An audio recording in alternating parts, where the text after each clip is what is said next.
Morgen, willkommen zurück bei einem neuen Day in the Life Video. Heute ist der 14. Juli und es ist Dienstag und ich habe am Donnerstag, am 16. noch eine Prüfung in Gastroenterologie, also alles über das Verdauungssystem. Endokrinologie ist auch noch dabei, also Hormonsystem und so.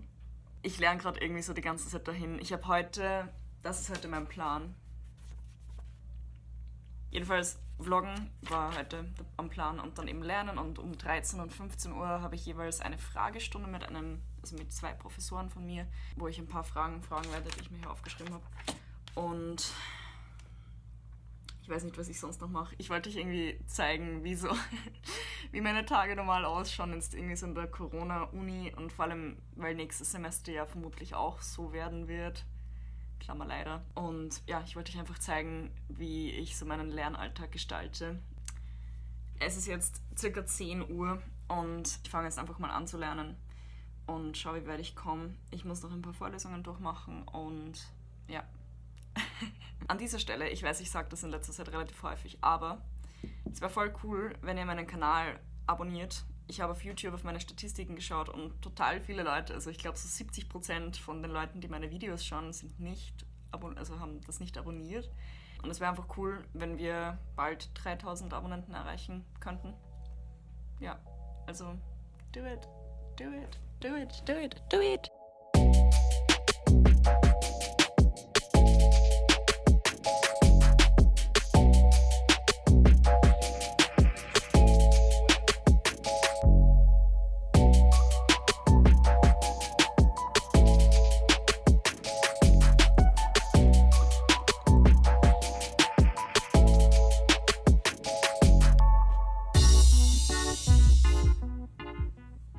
Ich habe gerade Fragestunde gehabt und irgendwie, ich weiß nicht, ich habe irgendwie immer mehr das Gefühl, ich weiß nicht, das ist halt irgendwie nicht so cool, ist da in der Corona-Krise. Ich meine, hoffentlich wird es nächstes Semester besser, aber ich habe irgendwie als Studentin in diesem Semester echt das Gefühl bekommen, als wäre ich wirklich so, ich weiß nicht, so ein bisschen eine Ballast fast für die Ärzte und Ärztinnen halt im Krankenhaus, was ich ja auch voll verstehen kann, weil es gibt echt gröbere Probleme, als dass man da jetzt irgendwie eine coole Fragestunde oder so abhält. Aber ich weiß nicht, wenn das technisch nicht funktioniert und wenn dann die Professoren nicht zum Meeting erscheinen und dann alle im Zoom hängen und die Aufsichtsperson dann irgendwann mal das Meeting absagt, weil kein Professor da ist und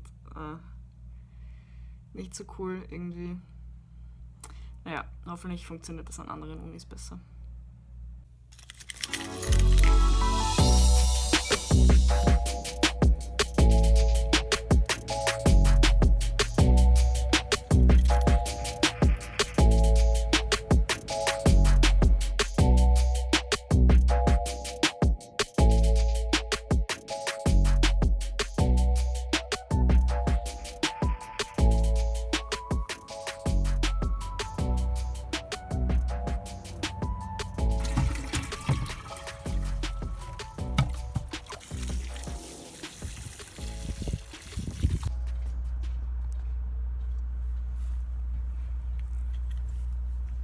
Ich mache gerade eine kurze Lernpause. Heute ist so ein Tag, ich kriege einfach nichts weiter, es ist echt anstrengend. Jetzt habe ich mir gedacht, ich schaue ein bisschen in den Garten und gieße meine Gurken und meine Tomaten, das habt ihr gerade gesehen. Ich habe gestern am Kepler-Uniklinikum einen Vertrag unterschrieben, also eigentlich eine Verschwiegenheitserklärung, weil ich demnächst als OP-Assistenz, als CMA, das steht für chirurgisch-medizinische Assistenz, anfangen werde. Das kann man als Studentin oder als Student machen in Linz. Und werde ich dann ab nächster Woche quasi bei Operationen helfen. Also ganz flexibel, das ist einfach je nachdem, wie sie einen brauchen. Aber ich bin nächste Woche 2 Tage auf der Allgemein- und Viszeralchirurgie. Das ist einfach, das mich eigentlich sehr interessiert. Und dann die Woche drauf bin ich auf der Unfallchirurgie und dann die Woche drauf habe ich, glaube ich, nichts eingeteilt. Und dann wiederum eine Woche drauf wieder auf der Viszeralchirurgie. Und man kann theoretisch alle Abteilungen machen, also man könnte auf der Uro arbeiten, auf der Gyn, auf der plastischen Chirurgie, auf der Herzchirurgie. Und das ist ziemlich cool. Und da freue ich mich irgendwie auch schon drauf. Wenn ich dann mal ein paar Dienste oder so hinter mir habe, dann kann ich da auch mal ein Video drüber machen vielleicht. Also nicht im Krankenhaus, aber halt dann, dass ich daheim vielleicht ein bisschen so erzähle, was man so machen muss als CMA. Ich werde jetzt, glaube ich, wieder raufgehen. Obwohl es schon richtig nice da im Garten ist.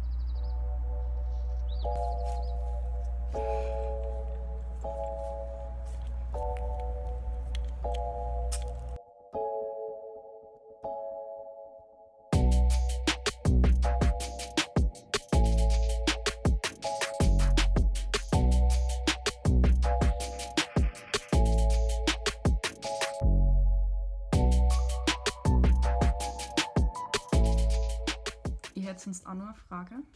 Gerne. Und zwar wäre es theoretisch möglich, durch ungeschützten Analverkehr, wann die Person eine rektovaginale Fistel hat, eine Schwangerschaft, also schwanger zu werden, wäre das theoretisch möglich?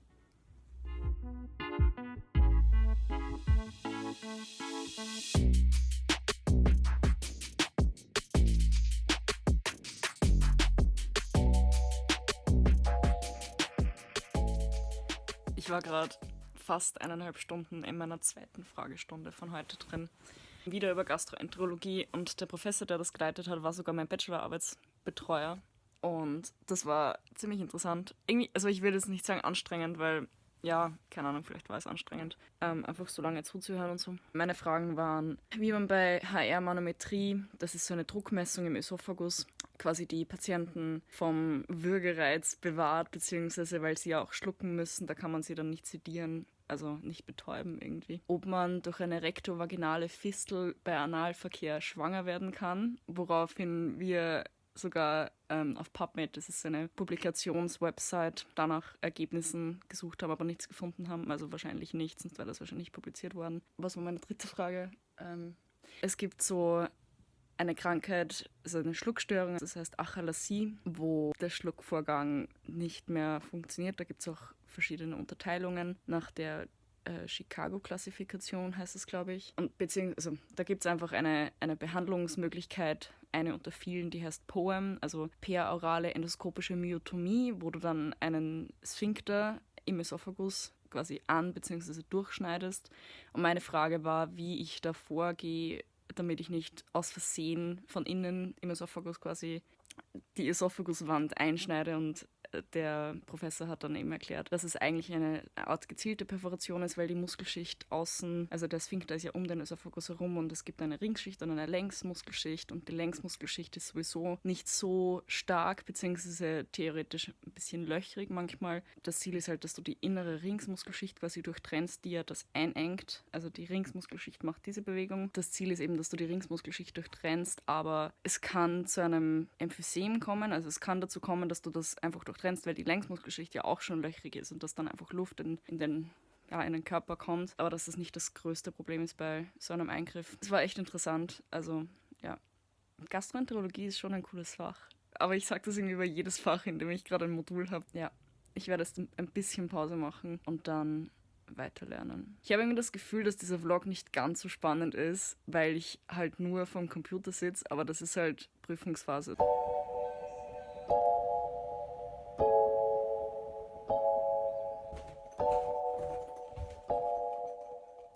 Ich habe in der letzten Dreiviertelstunde circa nichts weiterbekommen und habe mir jetzt vorgenommen, mittlerweile in gemütlicherem Gewand, dass ich schnell in die Stadt reinfahre und mir ein Buch besorge. Und mir ein Buch besorge, das ich schon seit längerer Zeit gerne haben würde. Soll ich wahrscheinlich beim Thalia kaufen. Ich hoffe, dass sie es haben beim Thalia. Ich muss auch schauen, weil es ist schon 5:30. Ich weiß nicht, wie lange die ganzen Geschäfte offen haben.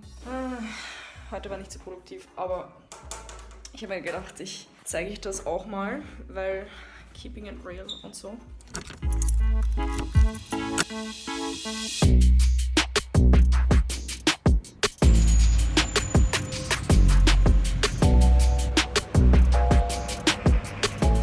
Ich bin endlich in der Innenstadt.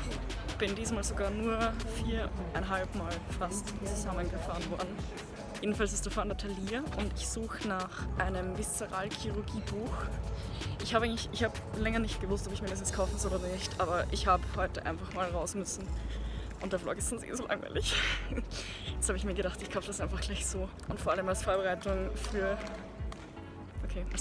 für meine CMA-Tätigkeit habe ich mir irgendwie gedacht, das ist eine ganz nette Idee, dass ich mich da ein bisschen einlese bzw. vor allem die Anatomie wiederhole.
Ich hoffe, ihr könnt es mich hören. Ich habe ein bisschen weggemessen, weil da liest jemand da drüben, da möchte ich nicht stören.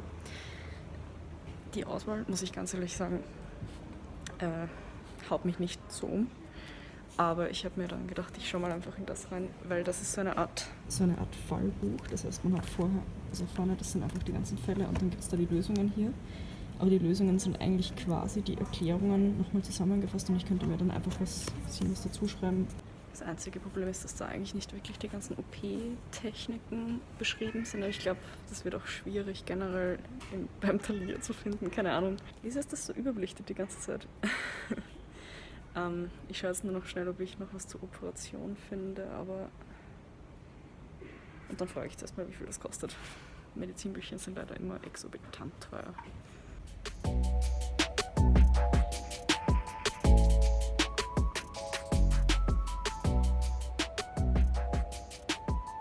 Hallo. Hallo. Können Sie uns sagen, wie das kostet?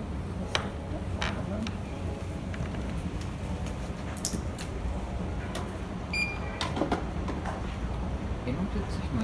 Dankeschön, Ja. danke.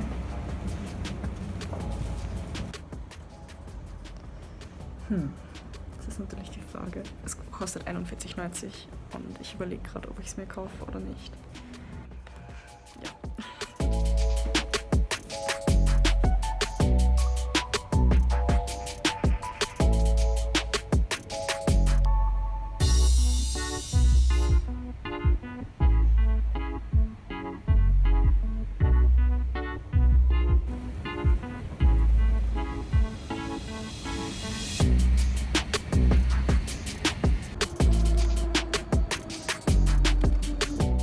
Und jetzt zurück zum Lernen.